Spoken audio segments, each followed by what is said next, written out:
નમસ્કાર, ગુજરાત ફર્સ્ટ ન્યૂઝમાં આપનું સ્વાગત છે। હું છું પ્રતિપાલ સિંહ। એક મહત્વપૂર્ણ સમાચાર મળી રહ્યા છે। રાજકોટ ટીઆરપી અગ્નિકાંડના સૌથી મોટા સમાચાર, જેમાં મુખ્ય આરોપી પ્રકાશ હિરણનું મોત થયું હોવાનો ખુલાસો થયો છે।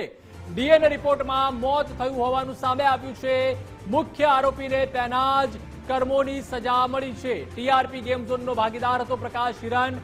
પ્રકાશ હિરણની ગેમ ઝોનમાં 60 થી 70% ભાગીદારી હતી। તો મુખ્ય આરોપી પ્રકાશ હિરણનું પણ મૃત્યુ થયું હોવાનું સામે આવ્યું છે। ડીએનએ રિપોર્ટમાં આ ખુલાસો થયો છે। 60 થી 70%ની ભાગીદારી હતી પ્રકાશ હિરણની। તો જે આપણે કહેવત છે કે ખાડો ખોદે તે પડે, કર્મોની સજા હોય છે તે ક્યાંક ને ક્યાંક મળતી જ હોય છે, વહેલી કાં તો મોડી। પરંતુ જે આગ લાગી હતી ત્યારે જ એક વિડીયો પણ સામે આવ્યો હતો। વધુ માહિતી માટે સંવાદદાતા રહીમ લાખાણી જોડાઈ ચૂક્યા છે। રહીમ, ખાડો ખોદે તે પડે અને કર્મોની સજા મળતી જ હોય છે, વહેલી કાં તો મોડી। મુખ્ય આરોપી 60 થી 70%નો ભાગીદાર પ્રકાશ હિરેન આ આગમાં જ મૃત્યુ પામ્યો હોય તેવા સમાચાર મળી રહ્યા છે। ચોક્કસપણે પ્રતિપાલ, જે રીતના વાત કરીએ આ અગ્નિકાંડને લઈને, પ્રકાશ જૈન છે પ્રકાશ હિરણ કે જે ફરાર આરોપી તરીકે તેમને બતાવવામાં આવ્યો હતો, પરંતુ અચાનક જ તેમના પરિવારો છે તેઓ કહેવા ક્રાઇમ બ્રાન્ચ પહોંચ્યા હતા અને કહ્યું હતું કે તેમના જે પ્રકાશ છે તેની ભાર મળી નથી રહી, તેને લઈને તેઓએ એક અરજી પણ આપી હતી।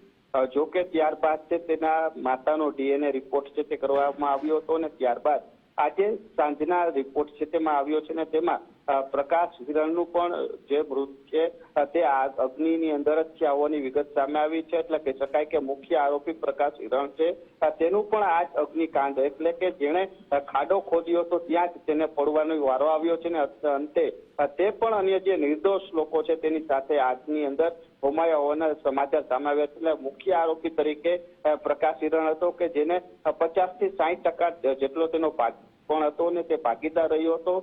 જે સીસીટીવી ફૂટેજ સામે આવ્યા હતા તેમાં પણ તે જોવા મળી રહ્યો હતો, પરંતુ ત્યારે એવી વાત પણ આવતી હતી કે પ્રકાશ હિરેન છે તે આગ લાગ્યાનો એક સાથે વધારે આગ લાગી છે તો ત્યાંથી ફરાર થઈ ગયો હતો, પરંતુ તેની કાર ત્યાંથી મળી આવી હતી ને તેને લઈને પોલીસ દ્વારા તેનું માતાનું પણ છે તે ડીએનએ લેવામાં આવશે અને અંતે ડીએનએ મેચ થયા છે અને આ રિપોર્ટ છે તે સામે આવ્યો છે ને જેમાં સ્પષ્ટપણે કહી શકાય છે કે પ્રકાશ હિરણ છે તેનું મોત થયું છે।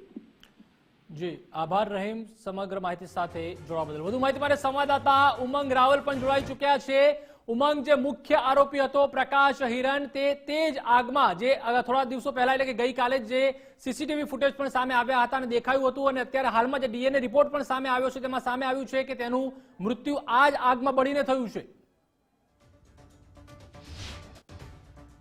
પ્રતિપાલ, રાજકોટની અંદર જે ઘટના બની પછી તમામનો એક સૂર હતો કે મુખ્ય આરોપીઓ હોય તેમને કડકમાં કડક સજા થવી જોઈએ, ફાંસી થવી જોઈએ અને એ લોકોએ જે કૃત્ય કર્યું છે, માનવ સર્જિત જે હત્યાકાંડ થયો છે, એટલે તમામ લોકોની એક જ અવાજ હતો કે આ લોકોને ફાંસી જ મળવી જોઈએ ને કડક કાર્યવાહી થવી જોઈએ।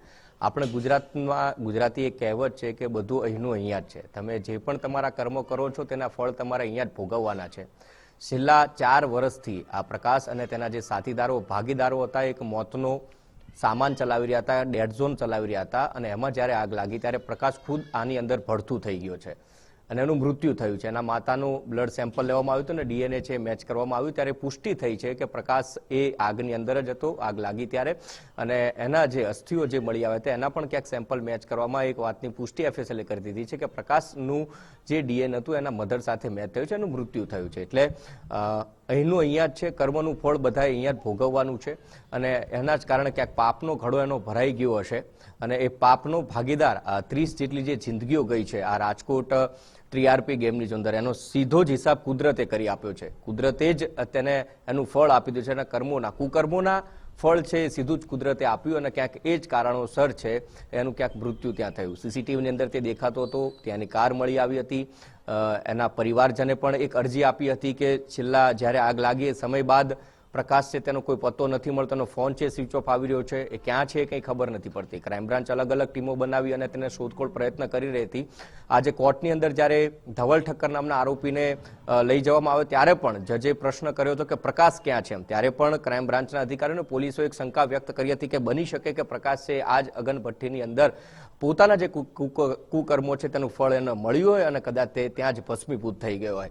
એટલે રાજકોટ સહિત રાજ્યમાં લોકો અત્યારે એ વાત કરી રહ્યા છે કે તમે તમારું જે કર્મ કરો છો એનું ફળ તમારે અહીંયા જ ભોગવવાનું છે, અને સીધું ફળ છે એ પ્રકાશને અહીંયા મળ્યું, એના પાપનો ઘડો ભરાઈ ગયો, એના કુકર્મનો ઘડો ભરાયો, અને એના કારણે તેનું મોત છે આ અગન ભઠ્ઠીમાં જે માનવ સર્જિત એના જ થકી જે ખાડો જે ખોદેલો તે જ ખાડામાં તે પડ્યો છે, અને આખરે તેનું મૃત્યુ થયું છે, વાતની પુષ્ટિ થઈ છે. પ્રતિપાલ. જે આભાર ઉમંગ સમગ્ર માહિતી સાથે જોડાવા બદલ.